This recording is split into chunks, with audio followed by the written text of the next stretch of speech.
Smette di piovere improvvisamente. È il momento della consacrazione del pane e del vino. Un raggio di sole si fa spazio fra le nubi plumbee che incombono e avvolgono il cielo sopra l'arcipretale di Sedico.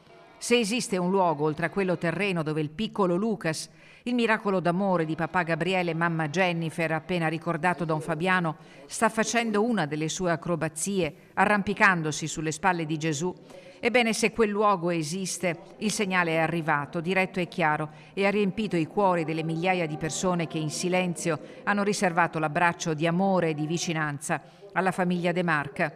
Più tardi quello stesso raggio, potente e caldo, raggiunge la piccola bara di legno chiara sovrastata da un cuscino profumato di rose bianche e iris.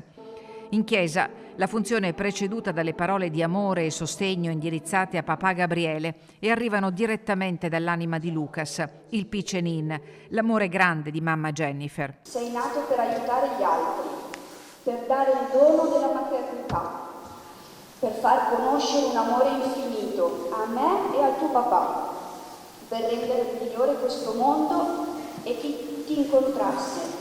E adesso sali in cielo per aiutare altri bambini bisognosi del tuo aiuto.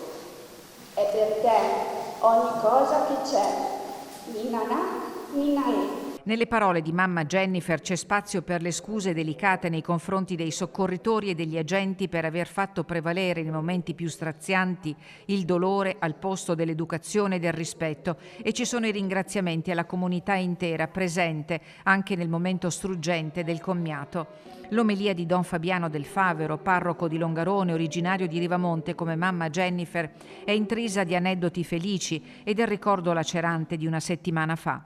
Don Fabiano ha battezzato il piccolo Lucas e a Lucas riserva le carezze del Vangelo. Par quasi che qui amore non ci sia, messi di fronte allo straziante doverti salutare e lasciarti andare. E invece questa chiesa è inondata d'amore, dice fra le lacrime.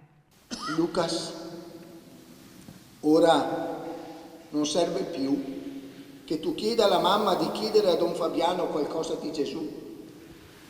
E lì mi arrivavano le domande di suggerimenti, magari con un audio, di modo che lo potessi ascoltare direttamente. Ora tu sai, Lucas, com'è il volto del Cristo. Ne riconosci i tratti, tu da sempre da lui pensato.